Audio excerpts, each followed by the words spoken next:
लेनी है, full stack web की क्लास लेनी है, तो आपने उस फ़ोल्डर पे आके क्लिक करना है। उसके अंदर आपको 4 टू 5 फ़ोल्डर्स और मिलेंगे। एक है अनाउंसमेंट का फ़ोल्डर। इस अनाउंसमेंट के फ़ोल्डर में सारी आपको इम्पोर्टेंट अनाउंसमेंट्स मिलेंगी। किस दिन क्लास कैंसल हुई है या फिर क्या कोई और इम्पोर्टेंट बात हुई तो वो यहाँ पे बताई जाएगी। ठीक है?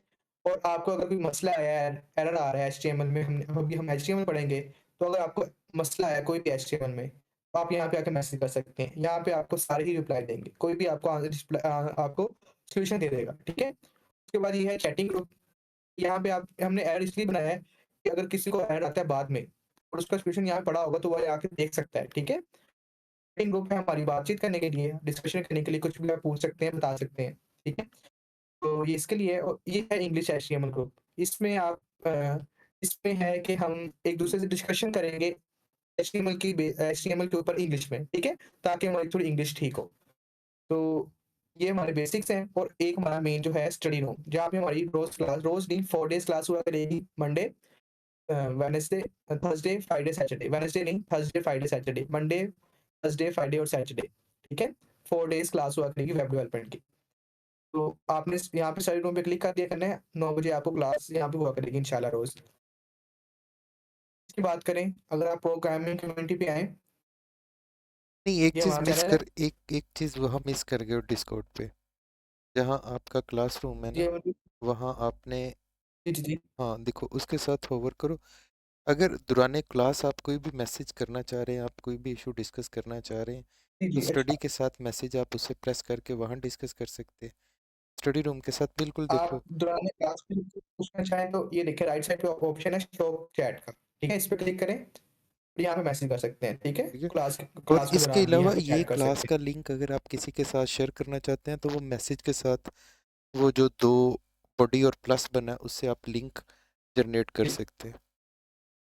इसके साथ यहाँ से लिंक जनरेट हो जाएगा, ठीक है? कॉपी करके आप कहीं भी शेयर कर सकते हैं इसको, ओके? तो अब हम यूट्यूब पे आ जाते हैं, ये हमारा चैनल है।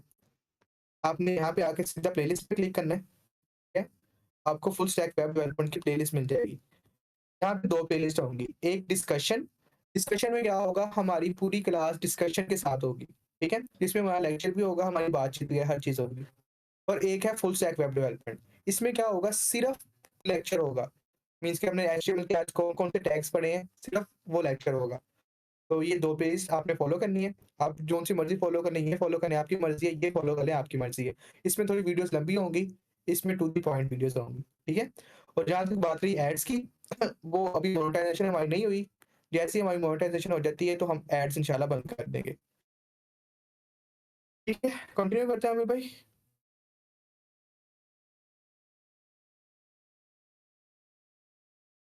उम, सबसे पहले आप लोग क्या करें, मैंने एक फ़ोल्डर बनाएँ डेस्कटॉप पे जाके, ठीक है?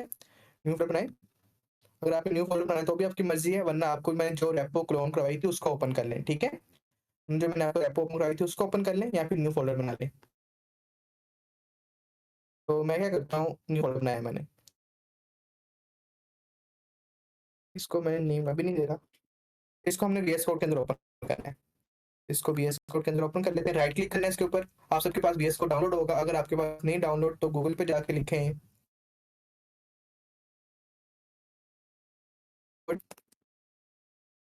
और फर्स्ट लिंक से आपको डाउनलोड लिंक मिल जाएगा इसका। ये हमारा एडिटर है जिसको हम यूज़ करेंगे। हर लैंग्वेज का एडिटर होता है, हम एचटीएमएल, सीएसएस, वीएस कोड एक ऐसा एडिटर है जिसमें मैक्सिमम लैंग्वेज चल जाती हैं, ठीक है? मैक्सिमम लैंग्वेज को सपोर्ट करता है। इसमें एआई इंटीग्रेशन भी है, इसमें एक्सटेंशंस भी काफ़ी अवेलेबल हैं, तो इसलिए हम वीएस कोड यूज़ कर रहे हैं। आपको अगर कोई और पसंद है, आप वो भी कर सकते हैं, सबलाइन जो भी आप पाइचार्म आप कोई यूज़ करना चाहें तो आप वो भी कर सकते हैं। लेकिन हम इस कोर्स के लिए ये यूज़ करेंगे। डाउनलोड फॉर विंडोज़ पे क्लिक करेंगे तो ये डाउनलोड हो जाएगा। ठीक है? तो इसको हम वीएस कोड के अंदर ओपन कर लेते हैं। ये हमने ओपन कर लिया, ठीक है? और उसके बाद आपको एक एक्सटेंशन की ज़रूरत है एचटीएमएल के लिए। सबसे पहले आपने वो एक्सटेंशन इंस्टॉल करनी है। लेफ्ट साइड पे आपको ये आइकन्स नज़र आ रही हैं। यहाँ पे एक आइकन है बॉक्स के नेम से, ठीक है? एक्सटेंशंस लिखा होगा। ये एक बॉक्स बाहर आया हुआ है, तो यहाँ पे मैं इसको ज़ूम कर लेता हूँ। ये देखिए। तो ये इस आइकन पे आपने क्लिक करना है। यहाँ पे आपने सर्च करना है live server, LIVE live, SERVER server. तो जो फर्स्ट एक्सटेंशन जो फर्स्ट आएगी वही करनी है, जो फर्स्ट आएगी उस पे आपने क्लिक करना है, तो आपको इस तरह की एक्सटेंशन शो होगी, इसको आपने इंस्टॉल कर लेना है। मैंने इंस्टॉल की हुई है तो मुझे अनइंस्टॉल का ऑप्शन आ रहा है, आपने इंस्टॉल कर लेनी है।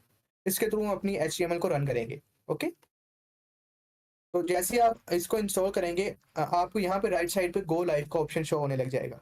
ओके, तो आप लोगों ने इंस्टॉल नहीं है, इसकी ज़रूरत है हमें। बाकी जो एक्सटेंशन हमें आगे-आगे ज़रूरत पड़ती रहेगी, हम आगे-आगे इंस्टॉल करते रहेंगे। एक और एक्सटेंशन थी, वो उसका नेम क्या था, मैं आपको देख के बता देता हूँ, लेकिन वो वैसे इतनी इम्पोर्टेंट नहीं है। ऑटो रीनेम, चलिए वो बाद में देख लेंगे। अभी के लिए आपने ये एक्सटेंशन डाउनलोड कर लेनी है। अच्छा जी, अब हम अपना एचटीएमएल का लेक्चर स्टार्ट करते हैं।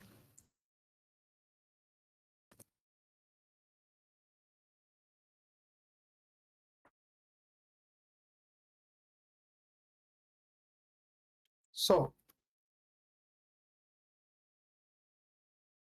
सबसे पहले व्हाट इज एचटीएमएल? एचटीएमएल कहते हैं इसको हम यूज क्यों करते हैं, इसका बेसिक पर्पस क्या है और इसकी फुल फॉर्म क्या है। सबसे पहले इसकी फुल फॉर्म है हाइपर टेक्स्ट मार्कअप लैंग्वेज। देखें, दो तरह की लैंग्वेज होती हैं, एक होती है प्रोग्रामिंग लैंग्वेज, एक होती है स्टाइलिंग और मार्कअप लैंग्वेजेस। जो एचटीएमएल और सीएसएस है वो है स्टाइलिंग और मार्कअप लैंग्वेजेस, ठीक है, वो प्रोग्रामिंग लैंग्वेजेस नहीं है।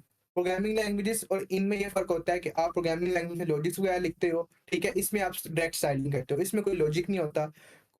इसमें आप कोई इफ एल्स स्टेटमेंट यूज नहीं करते, लूप यूज नहीं करते, ठीक है, इसमें आप डायरेक्ट स्टाइलिंग वगैरह करते हो। वैसे एडवांस सीएसएस में तो ये कॉन्सेप्ट ऐड हो गए हुए हैं कि आप उसमें भी लूप वगैरह यूज कर सकते हो, लेकिन इसका बेसिक कॉन्सेप्ट यही है कि ये सिर्फ स्टाइलिंग और स्ट्रक्चर के लिए यूज होती है। अगर मैं आपको एक वेबसाइट की एग्जांपल दूं, आप एक ह्यूमन की एग्जांपल ले लें। जैसे एक ह्यूमन है, उसमें बोन्स है, ठीक है, बोन्स के ऊपर मसल्स वगैरह हैं। जो बोन्स है ना उसकी, वो है हमारी एचटीएमएल, ठीक है। जो ऊपर मसल्स हैं, स्किन है, वो है सारी सीएसएस। और जो वो एक्शन परफॉर्म करता है, मीन्स के रनिंग करता है और ईटिंग करता है, वो सारे हैं जावास्क्रिप्ट। हमारी वेबसाइट ये तीन ही होती है। जो बाकी सारे फ्रेमवर्क हैं वो इन्हीं की तीन के बेस पे वर्क कर रहे हैं, ठीक है। नोड जेएस, एक्सप्रेस, सारे इन तीन के इर्द गिर्द ही घूम रहे हैं। एचटीएमएल से आप उनका स्ट्रक्चर लिखते हो वेबसाइट का, सीएसएस से आप उसकी स्टाइलिंग करते हो, और जावास्क्रिप्ट से आप उसमें एक किस्म से रूह फूँकते हो, मीन्स उसको जान देते हो, ठीक है? कि अगर मैं इस बटन पे क्लिक करूँ तो ये हो जाए, इस बटन पे क्लिक करूँ तो ये हो जाए। तो ये थी थोड़ी-सी इंट्रोडक्शन। अगर हम इसकी डॉक्यूमेंटेशन पढ़ें, HTML stands for hyper text markup language. अब ये बात याद रखिएगा, मैंने कल पूछनी है कि एचटीएमएल की फुल फॉर्म बताएँ, ठीक है? कल डिस्कशन में पूछूँगा आप सबसे। अच्छा, is a standard markup language for creating web pages, कि ये वेब पेजेस को क्रिएट करने के लिए यूज़ होती है, मैंने आपको बता दिया है। ये स्ट्रक्चर बताती है वेब का, मैंने ये भी बता दिया कि मेन स्ट्रक्चर जो होता है वेबसाइट का वो बताती है कि आपके फुटर कहाँ पे होगा, नैव बार कहाँ पे होगा, ये सारी चीज़ें ये बताती है, ठीक है? स्ट्रक्चर क्रिएट करती है। उस स्ट्रक्चर में फिर हम सीएसएस से स्टाइलिंग करते हैं और जावास्क्रिप्ट से उससे एक्शन करवाते हैं। हुँ, इसमें अच्छा, इसमें वेरिएस ऑफ ये क्या हो गया? ये डिपेंड करती है, हम इसको ना कोड लिखना स्टार्ट करते हैं। हम इसको इंट्रोडक्शन में आ रहा हूँ मैं, मेरा सारा कोड आपको मिल जाएगा, ठीक है? जैसे कि जैसे यहाँ पे लिखा होगा वो आपको मिल जाएगा। तो आपने क्या करना है, सबसे पहले आपने फ़ाइल क्रिएट करनी है। आपका जो फ़ोल्डर होगा, उसमें आके आपने फ़ाइल क्रिएट करनी है। एक बात याद रखनी है, जैसे मैं अभी फ़ाइल क्रिएट कर रहा हूँ, आपने अपनी फ़ाइल का नेम एंड पे लिखना है डॉट एचटीएमएल। ये एक्सटेंशन लिखना ज़रूरी है, वरना आपके वीएस कोड के एडिटर को पता नहीं लगेगा कि ये आपकी कौन-सी फ़ाइल है। तो आपने ज़रूर लिखना है डॉट एचटीएमएल। आप डॉट एचटीएम भी लिख सकते हैं, डॉट एचटीएमएल भी लिख सकते हैं। ठीक है? डॉट एचटीएम लिखेंगे तब भी काम हो जाएगा, एचटीएमएल लिखेंगे तब भी काम हो जाएगा। तो आप ये दोनों कर सकते हैं। लेकिन जो एक क्राइटेरिया चलता है वो पूरी डॉट एचटीएमएल ही लिखते हैं हम। तो मैंने फाइल क्रिएट कर ली, ठीक है? हमने फाइल क्रिएट कर ली। अब मैं एक कोड लिखने लगा हूँ जिसे हम कहते हैं एचटीएमएल बॉयलरप्लेट। बॉयलरप्लेट का मतलब होता है कि एचटीएमएल का बेसिक सिंटैक्स जो होता है, ठीक है? उसको लिखने के लिए एक सिंपल सी कमांड है वीएस कोड के अंदर। हर हर कोड एडिटर के अंदर अलग होती है। वीएस कोड के अंदर उसकी कमांड है shift +1। आपने शिफ्ट और 1 प्रेस करना है। देखें, शिफ्ट और 1 प्रेस करेंगे तो आपको ये शो हो जाएगा एक्सक्लेमेशन मार्क, फिर आपने एंटर कर देना है, ठीक है? ये एचटीएमएल का बेसिक सिंटैक्स लिखा हुआ आ गया, ओके? तो इसमें हमें जो चीज़ों की भी नहीं ज़रूरत, मैं उसको रिमूव कर रहा हूँ, उसको हम साथ-साथ लिखते रहेंगे। हमें ना इसकी ज़रूरत है, ना मेटा टैग की ज़रूरत है, ना लैंग्वेज की ज़रूरत है अभी। ठीक है।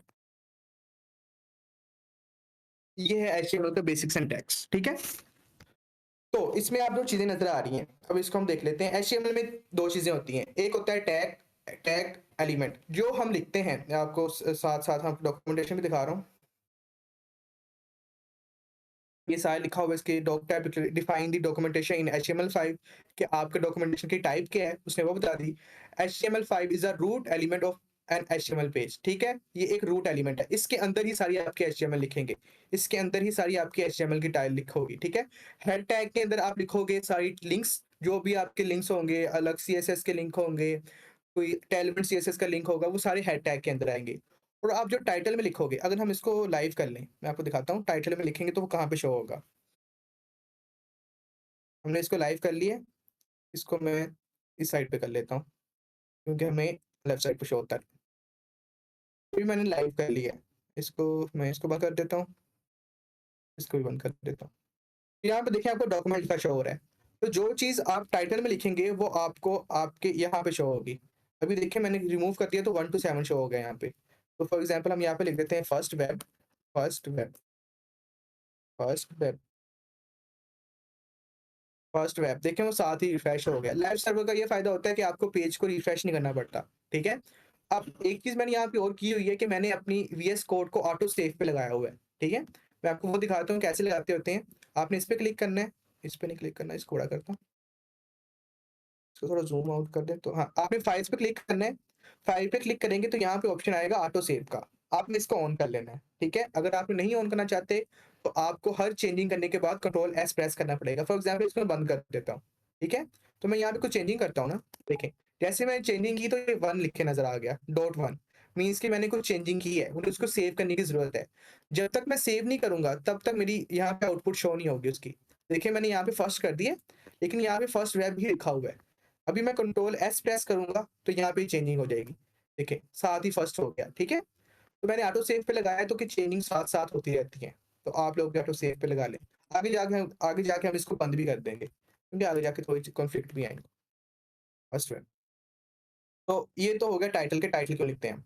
हेड टैग के अंदर टाइटल आता है और बाकी सारे लिंक्स आते हैं, और बाकी चीज़ जो भी होती है वो बॉडी टैग के अंदर आती है। हमने अपनी पूरी वेबसाइट का सिंटैक्स बॉडी बॉडी टैग के अंदर लिखना है, सब कुछ बॉडी टैग के अंदर आएगा, ठीक है। तो ये हो गया बेसिक सिंटैक्स। अब इसकी हम साथ में डॉक्यूमेंटेशन पढ़ लेते हैं कि डॉक्यूमेंटेशन में क्या लिखा हुआ है।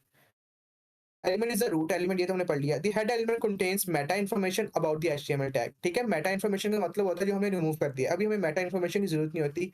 अगर आपको मैं बहुत बेसिक बताऊं तो इसमें इसके थ्रू हमारी एसईओ होती है वेबसाइट की, ठीक है। जो हमारे एसईओ होती है ना वेबसाइट, वो सारी मेटा टैग के थ्रू होती है। तो हम हेड टैग में मेटा टैग भी लिखते हैं, जो मैंने रिमूव किया था। जैसे मैंने पहले बॉलर प्लेट लगाई थी इसकी, अगर मैं आपको दोबारा दिखाऊं तो देखिए ये मेटा टैग शो हो रहा है आपको। तो इसमें हम अपने सारी एसईओ वगैरह लिखते हैं। ये हमारे एसईओ जो हमारा गूगल होगा ना, वो ये आके हमारा मेटा टैग रीड करता है आके, उसकी बेस में हमारी एसईओ होती है, ठीक है। अभी हमारी इसकी जरूरत नहीं थी इसलिए मैंने रिमूव कर दिया। तो आगे हम डॉक्यूमेंटेशन पढ़ते हैं। अच्छा जी, the title element specify a file for HTML page which is shown in the browser title bar, के जो टाइटल बार को शो होगी, ठीक है। और इन द पेज टैब, आप टाइटल बार कह लें और पेज टैब कह लें, ये भी हमने देख लिया। The body element defines the document's body and is the container of all the visible content such as heading, paragraph, images। उस वो कह रहा है कि बॉडी एलिमेंट जो होगा वो तमाम जो आपकी वेबसाइट पर जो भी विजिबल होगा वो सारा बॉडी एलिमेंट के अंदर आएगा, ठीक है। उसके बाद हम देख लेते हैं एचटीएमएल एलिमेंट्स किसे कहते हैं। मैंने आपको बताया था एक एलिमेंट्स होते हैं, एक टैग्स होते हैं। An HTML element is defined by a start tag and some content and an end tag. देखें जो टैग होते हैं ना, इसमें टैग किसको कह रहे हैं, ये जो लिख रहा हूँ ना मैं इसको जूम कर लेता हूँ थोड़ा और। देखिए ये जो लिख रहा हूँ ये एक टैग, ठीक है। ये लेफ्ट ग्रेटर देन और लेस देन के साइन को टैग कहते हैं। अगर इसके अंदर मैं कुछ लिख दूं h1, अभी मैं देखते हैं, हम बाद में देखते हैं कि h1 होता क्या है,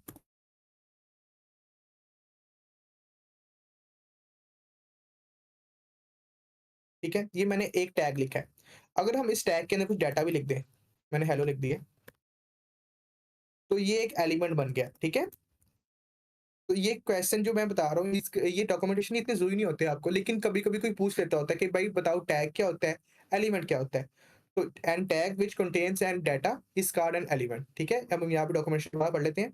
element element is everything from the start tag to the end tag, कि स्टार्टिंग टैग से और एंडिंग टैग से जो भी हो, उसके दरमियान जो भी होगा वो सारा क्या कहलाएगा? आपका एलिमेंट कहलाएगा। अब देखें स्टार्टिंग और एंडिंग का कैसे पता लगेगा? मैं थोड़ा-सा और ज़ूम कर लेता हूँ इसको।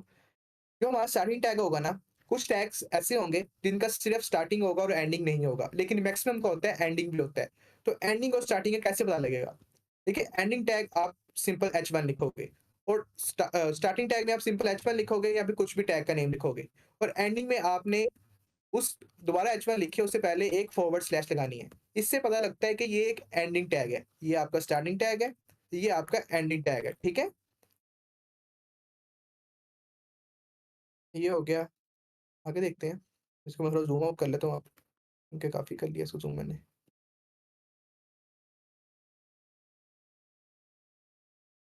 हुँ, जो चीज़ें ज़रूरत नहीं है उसको स्किप कर रहा हूँ। अच्छा, is not a case sensitive language ये भी एक बहुत इंपॉर्टेंट कॉन्सेप्ट है कि जो हमारी बाकी प्रोग्रामिंग लैंग्वेज होती है ना वो केस सेंसिटिव होती हैं। लेकिन जो हमारी एचटीएमएल है ना वो केस सेंसिटिव नहीं है। मीन्स कि अगर आप ये मैंने H1 स्मॉल लिखा है, मैं इसको कैपिटल भी कर दूँ एच को कैपिटल भी कर दूँ मैं अगर H1 तो भी हमें आउटपुट शो होगा। यहाँ पे देखें आउटपुट शो हो रहा है। कोई भी मसला नहीं आ रहा, आउटपुट हमारा शो हो रहा है। नज़र आ रहा है सबको? ये आउटपुट शो हो रहा है। तो it is not a case sensitive language means कि आप टैग्स का नेम बड़ा भी लिख सकते हो, छोटा भी लिख सकते हो, कोई मसला नहीं होगा। लेकिन जो एक क्राइटेरिया सेट है, सारे छोटा ही लिखते हैं नेम, ठीक है? और बाय डिफ़ॉल्ट भी आपको अगर वीएस कोड जो देता है, वो आपको छोटा नेम लिख के देता है। जैसे मुझे लिख के दिया था उसने, तो मैं आपको अभी दिखाता हूँ, यहाँ पे एच लिखता हूँ, तो ये देखें, मैं अभी कैप्स लॉक दबाया हुआ है, H1 तो क्राइटेरिया यही है कि आप स्मॉल लिखें, लेकिन आप बड़ा भी लिख सकते हैं, क्योंकि ये एक केस सेंसिटिव लैंग्वेज नहीं है। तो केस सेंसिटिव और नॉन केस सेंसिटिव का मतलब यही होता है कि अगर आप अल्फ़ाबेटिकली बड़ा लिखें तो मसला हो और छोटा लिखें तो अलग। मीन के बड़े की मतलब कुछ और होता है, जो बड़ा अल्फ़ाबेट होता है, लार्ज अल्फ़ाबेट और जो स्मॉल अल्फ़ाबेट होता है उसका मतलब कोई और होता है। वो होते हैं केस सेंसिटिव। लेकिन अगर दोनों का सेम ही मतलब हो तो उसे कहते हैं नॉन केस सेंसिटिव मीन्स कि वो केस सेंसिटिव नहीं है। तो हमने ये भी देख लिया। एट्रिब्यूट्स इसको हम देखेंगे साथ जब हम करेंगे। अब हम स्टार्ट करते हैं एचटीएमएल के कुछ टैग स्टार्ट करते हैं, ठीक है? कुछ टैग्स लिखना स्टार्ट करते हैं। हमने एचटीएमएल का बेसिक सिंटैक्स देख लिया कि बेसिक सिंटैक्स क्या होता है। अब हम इसे कुछ टैग लिखना स्टार्ट करते हैं। इसको मैं थोड़ा ज़ूम आउट करता हूँ। सबसे पहले एचटीएमएल में आते हैं हेडिंग टैग्स, ठीक है? तो मैं यहाँ पे कमेंट लिख रहा हूँ। कमेंट लिखने के लिए क्या की है, अगर आपने एचटीएमएल में कमेंट लिखना है, कमेंट वो चीज़ होती है कि आप उसको लिखो, लेकिन वो आपके वेब ब्राउज़र पे शो ना हो, ठीक है? उस चीज़ को कमेंट कहते हैं हम। देखिए मैंने यहाँ पे जे लिखा है, तो यहाँ पे जे शो हो रहा है। लेकिन अभी मैं कमेंट लिखूँगा, कमेंट की कमांड है कंट्रोल प्लस फॉरवर्ड की, कंट्रोल प्लस फॉरवर्ड की। इसके अंदर मैं कुछ लिखता हूँ, फॉर एग्ज़ाम्पल मैं हेडिंग लिख रहा हूँ, हेडिंग्स, HEADING हेडिंग्स, ओह! हेडिंग्स। देखिए यहाँ पे कुछ भी शो नहीं हुआ, ओके? तो जो चीज़ आप अपनी इन्फॉर्मेशन के लिए लिखते हो, उसे हम कमेंट कहते हैं, मीन्स कि जो आपको ब्राउज़र पे शो नहीं होगा आउटपुट इसका। तो अब हम एचटीएमएल की हेडिंग स्टार्ट करते हैं, हेडिंग। हेडिंग टैग है H1 जब भी मैं टैग कहूँगा आपको समझ आना चाहिए कि मैं किसकी बात कर रहा हूँ, ठीक है? हेडिंग का टैग है H1 H1 से लेके H6 तक हेडिंग है। इनके नेम के लिहाज से इनकी साइज़ कम हो रहा है। देखिए मैं अगर H1 लिखूँ यहाँ पे हेलो लिखता हूँ, इसको मैं नीचे कर लेता हूँ और अभी देखिए सेम साइज़ है। मैं इनको चेंज करता हूँ, H2 कर दिया इसको मैंने, H3 कर दिया, H4, 5 और 6 ये देखिए। ये एचटीएमएल में सारे हेडिंग के टैग्स हैं। इसको हम डिफरेंट जगह हेडिंग देने के लिए यूज़ करते होते हैं। मैं काफ़ी वेबसाइट पे आपको नज़र भी आएँगे, लिखे हुए हेडिंग टैग यूज़ होता है, ठीक है?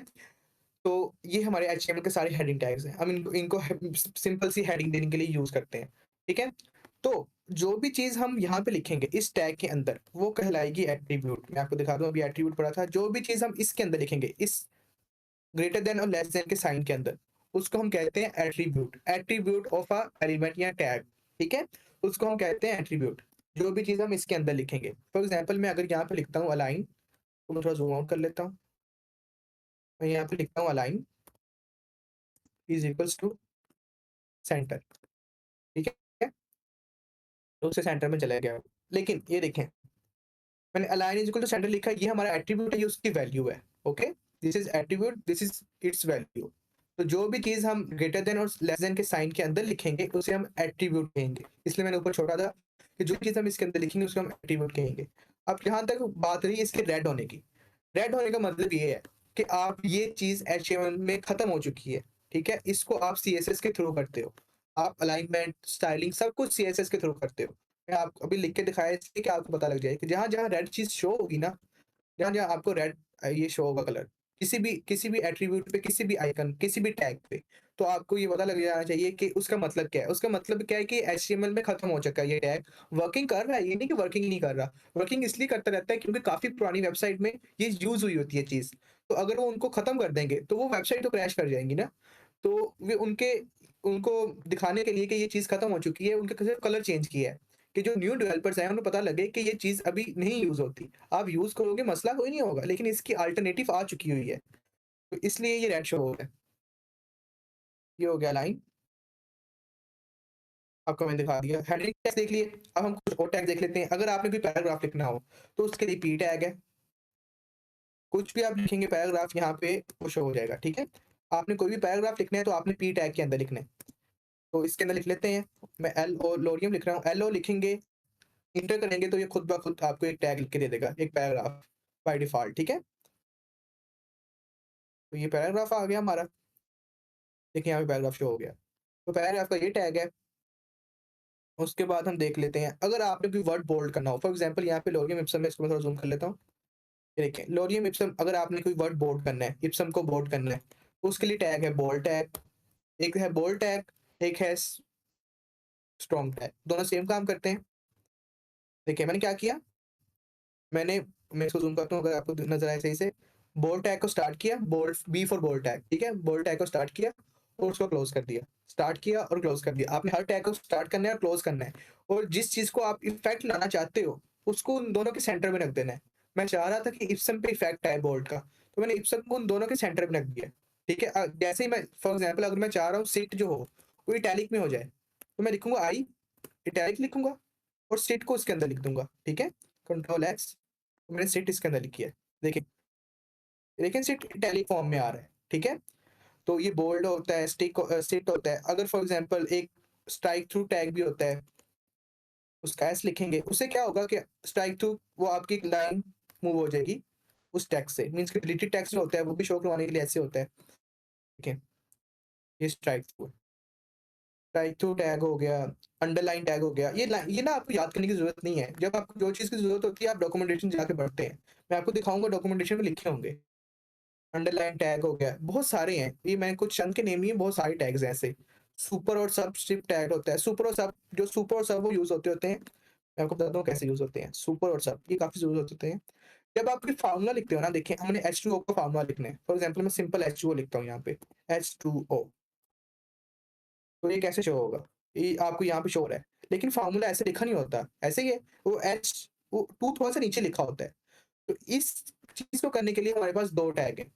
एक है सब, सब क्या करेगा वो उस एलिमेंट को थोड़ा-सा नीचे कर देगा। जो एलिमेंट आप यहाँ पे लिखोगे इसके अंदर, उसको थोड़ा-सा नीचे कर देगा। देखिए, मैं यहाँ पे एच लिखता हूँ, क्योंकि हमने एच को करना है, हमने 2 को करना है एच, यहाँ पे ओ आ गया और यहाँ पे हम 2 लिख देते हैं, 2। तो ये देखें H2O नज़र आ रहा है सबको? यहाँ पे H2O आ गया। ओहो! ये H2O शो हो रहा है। तो अब ऐसे ही अगर आपने कोई वो लिखना हो, पावर x की पावर 2 लिखनी हो, ठीक है? x पावर 2, तो उसके लिए सब का सुपर कर लेते हैं, तो वो उसको थोड़ा-सा ऊपर कर देगा। देखिए x पावर 2, तो सब और सुपर इसके लिए यूज़ होते हैं। सब के लिए यूज़ सब सबसे समझ लग रही है, मीन्स के नीचे, सुपर ऊपर, ठीक है? तो ये 2 टैग यूज़ होते हैं और उसके बाद काफ़ी ज़्यादा टैग्स हैं। मैं आपको पढ़ा देता हूँ। और किधर गया वो? बंद कर दिया मैंने। डॉक्यूमेंटेशन दोबारा ओपन कर लेते हैं,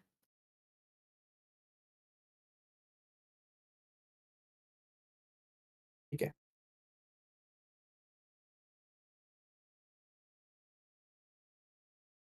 HTML फॉर्मेटिंग पढ़ रहे थे हम। To create heading in HTML you can use the H1 to H6 tags. ये हमने पढ़ लिया है कि क्रिएटिंग हेडिंग के लिए H1 टू H, आपको सारी चीज़ें यहाँ पे लिखी हुई मिलेंगी जो मैं लिख रहा हूँ, ठीक है?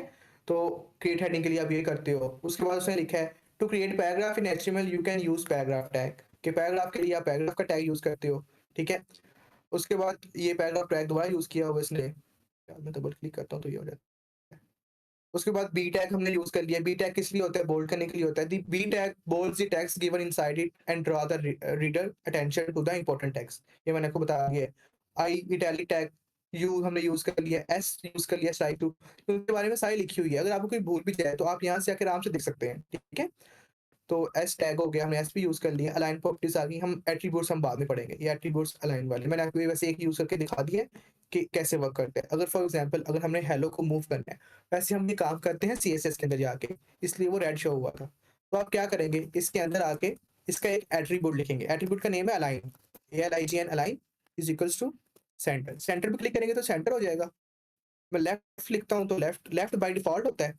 देखिए लेफ्ट से क्या होगा, बाय डिफ़ॉल्ट लेफ्ट ही होता है। तो रहते हैं राइट, ये राइट साइड, ठीक है? तो ये टेक्स्ट को मूव करने के लिए, लेकिन हम ये काम हम सीएसएस से करते हैं, ओके? अगर आप यहाँ से करना चाहें तो कोई मसला नहीं, लेकिन करते हैं हम सीएसएस से ये काम। बी टैग हमने पढ़ लिया, अच्छा आगे फिर से रिपीट हो रहे हैं।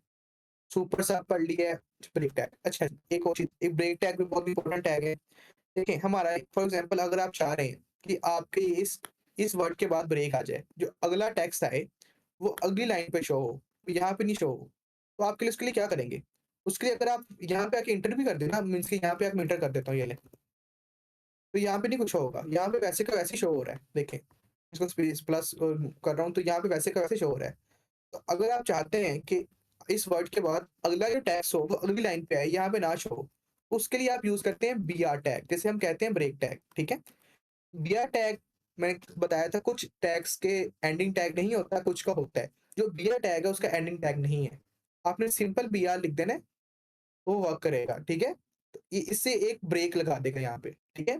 तो इसने इस वर्ड के बाद ब्रेक लगा दी, यहाँ पे इससे जो भी टेक्स्ट था वो नीचे आ गया। फॉर एग्ज़ाम्पल मैं एक और ब्रेक लगाता हूँ इस वर्ड के बाद, ठीक है? इस वर्ड के बाद एक और ब्रेक लगा देते हैं, मैं यहाँ पे बीआर लिख दूँगा बस। वो नीचे आ गया। एक फिर इसके बाद ब्रेक लगाते हैं, लिखी हुई है इन्होंने। देखिए, जिसके बाद मैं ब्रेक लगा रहा हूँ वो नीचे चलता जा रहा है टेक्स्ट, ठीक है? तो बीआर टैग का ये यूज़ होता है कि आप ब्रेक लगाने के लिए यूज़ होते हो। अच्छा, नॉन ब्रेकिंग स्पेस, अब एक और चीज़ है यहाँ पे। अ, देखिए मैं यहाँ पे आके ना हेलो के दरमियान स्पेस देता हूँ। मैं यहाँ पे आके स्पेस देता हूँ, इससे पहले हेलो से पहले। मैं यहाँ पे वर्ड लिख लेता हूँ 2 तो फिर समझ लगेगी हेलो वर्ड लिख लिया, ठीक है? तो हेलो वर्ड शो हो रहा है आपको यहाँ पे, ये हेलो वर्ड आ गया। मैं इसके सेंटर में स्पेस दे लेता हूँ, ये देखिए। तो वहाँ पे स्पेस शो हुई है आपको। देखिए आपको स्पेस शो नहीं हुई, मैं रिफ्रेश भी करता हूँ तो वहाँ पे स्पेस शो नहीं हुई। तो अगर आप चाहते हैं कि आप वो स्पेस बाय डिफ़ॉल्ट एक ही शो होती है, लेकिन अगर आप चाहते हैं कि आपको एक से ज़्यादा स्पेस शो हो, तो उसके लिए आप क्या करते हैं, आप यूज़ करते हैं जो वर्ड यूज़ किया था, नॉन ब्रेकेबल स्पेस, ठीक है? इधर क्या ये डॉक्यूमेंटेशन बंद हो जाती है एक तो बार पर। इसे हम कहते हैं नॉन ब्रेकिंग स्पेस। इसके लिए आप लिखते हैं A and N P P S. इसको हम कॉपी कर लेते हैं, यहाँ पे खुद लिख लेते हैं, कोई मसला नहीं है। वहीं पे लिख लेते हैं एंड, वो आपको दे देगा वैसे भी, एंड एन बी, ये आ गया, ठीक है? इसे देखें, जैसे मैं लिखूँगा उसकी स्पेस ज़्यादा होगी। मैं इसको एक बार और कॉपी करके पेस्ट करता हूँ। देखेंगे वर्ड थोड़ा राइट साइड में मूव होगा, तो ध्यान रखिएगा। तो देखिए वर्ड मूव होगा, और थोड़ा कर लेते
अच्छा उज़र, मेरी साइड पे आवाज़ नहीं आ रही, बाकी एवरीथिंग